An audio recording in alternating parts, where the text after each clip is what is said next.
नमस्कार, स्वागत है आपका हमारे चैनल पर। मैं हूं आपके साथ शिप्रा सहनी।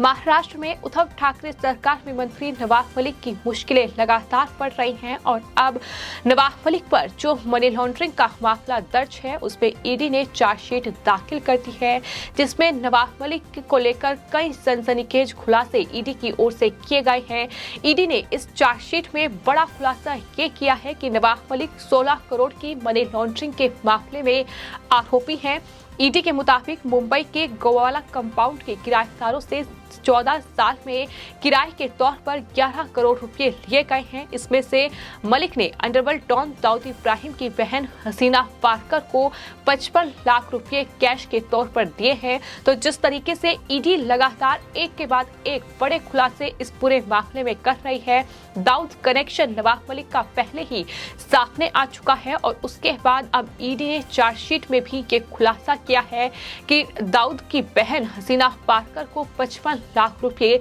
नवाब मलिक ने कैश के तौर पर दिए हैं। ईडी साथ ही ईडी ने चार्जशीट में यह भी आरोप लगाया है कि नवाब मलिक के खिलाफ मनी लॉन्ड्रिंग का जो मामला दर्ज किया गया है वो 15 करोड़ 99 लाख रुपए का है, यानी करीब 16 करोड़ रुपए का है। और इसमें 2007 से 2008 के बीच कुर्ला में गोवाला कंपाउंड के किराएदारों से किराए के रूप में जो 11 करोड़ 7 लाख रुपए इकट्ठा किए गए हैं वो भी शामिल हैं। इसे ईडी प्रोसेस ऑफ क्राइम मान रही है, ये ईडी ने अपनी चार्जशीट में लिखा है। तो कुल मिलाकर नवाब मलिक की मुश्किलें आने वाले वक्त में कई गुना बढ़ सकती हैं। फिलहाल मनी लॉन्ड्रिंग के इस मामले में नवाब मलिक जेल में बंद हैं और अब ईडी ने इस पूरे मामले में ये चार्जशीट दाखिल की है। साथ ही आपको यह बता दें कि ईडी ने जो चार्जशीट इस पूरे मामले में दाखिल की है उसमें न सिर्फ इस 16 करोड़ रुपए के मनी लॉन्ड्रिंग केस में नवाब मलिक को आरोपी करार दिया है, बल्कि इसके अलावा जो सॉलिडस इन्वेस्टमेंट कंपनी है जिसका स्वामित्व अब नवाब मलिक और उनके परिवार के पास है, उसको लेकर भी कई चौंकाने वाले खुलासे किए गए हैं।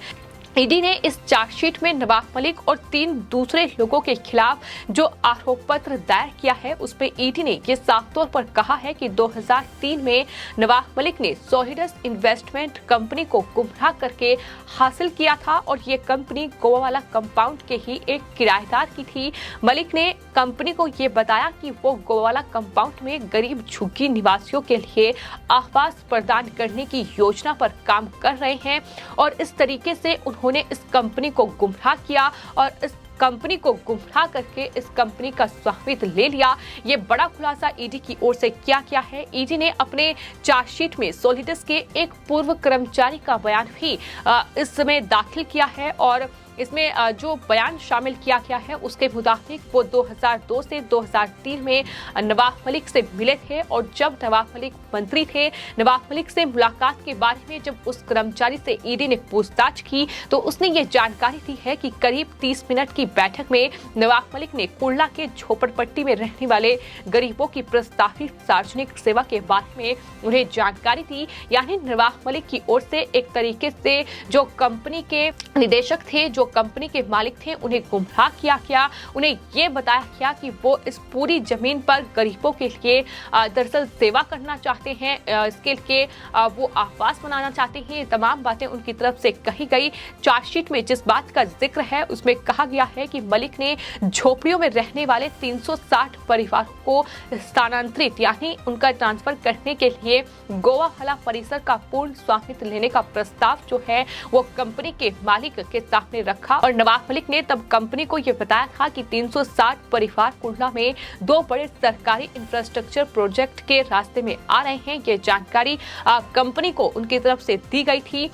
ईडी की तरफ से यह कहा गया है कि नवाब मलिक ने सॉलिडस के मालिक से ये कहते हुए मदद मांगी थी कि वो राष्ट्रीय हित में हैं और जब तक कि दोनों इंफ्रास्ट्रक्चर परियोजनाएं पूरी नहीं हो जाती वो सरकार को कंपाउंड में बने गोदामों को 1 रुपये प्रति वर्ष के हिसाब से पट्टे पर देने की योजना बना रहे हैं। इसके बाद बाकी जो जमीन है उस पर एक SRA परियोजना आएगी। इस तरीके से मतलब नवाब मलिक का ये पूरा कहीं ना कहीं एक षड्यंत्र था कंपनी को इस तरीके से गुमराह करने का और उसके बाद कंपनी का स्वामित्व लेने का। और इसको लेकर ईडी ने अब जिस तरीके से कंपनी के पूर्व कर्मचारी से पूछताछ की है और ये पूरी चार्जशीट कह सकते हैं कि जो आरोप पत्र है उसमें ये बड़े और चौंकाने वाले खुलासे किए गए हैं। साथ ही ईडी ने इस पूरे आरोप पत्र में ये भी जानकारी दी है कि झोपड़ियों को फिर से बसाने के बाद नवाब मलिक अपने पारिवारिक व्यवसाय के लिए परिसर का उपयोग करने की योजना भी बना रहे थे और कर्मचारी ने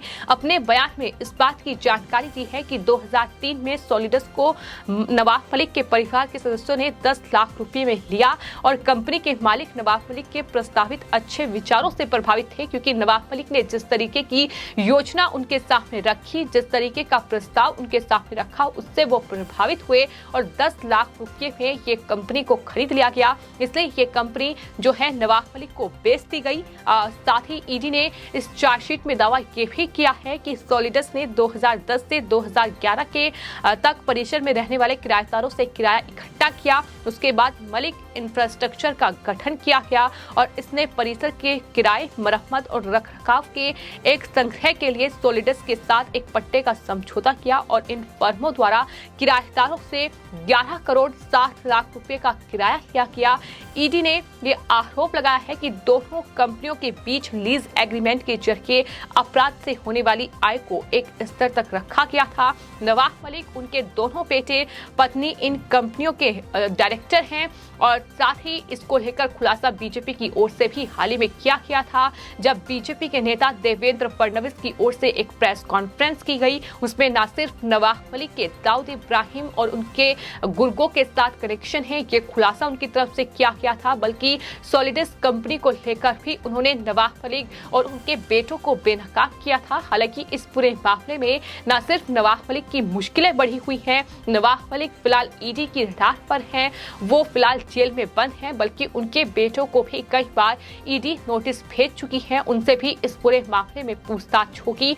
और जाहिर तौर पर इन कंपनियों में ये घोटाला हुआ है तो उनकी पत्नी भी फिलहाल ईडी की रडार पर है। तो कुल मिलाकर नवाब मलिक, जो कि उद्धव ठाकरे सरकार में अल्पसंख्यक मंत्री हैं, वो भले ही दाऊद इब्राहिम के इस मनी लॉन्ड्रिंग केस में फंसे हुए हों, जेल में बंद हों, लेकिन अभी भी अल्पसंख्यक मंत्री पद से उन्होंने इस्तीफा नहीं दिया है। उद्धव ठाकरे ने उनसे इस्तीफा नहीं लिया है, लेकिन जिस तरीके से ईडी लगातार इस पूरे मनी लॉन्ड्रिंग मामले में अब 16 करोड़ रुपए का ये मामला है, जिसमें साफ तौर पर नवाब मलिक को आरोपी करार दे चुकी है। उनका ये कहना है कि इस तरीके से एक कंपनी, उसके मालिक को गुमराह करके नवाब मलिक ने ये कंपनी का स्वामित्व अपने हाथों में लिया और इस तरीके से वहां किराया वसूला किया। कुल 16 करोड़ रुपए का ये बड़ा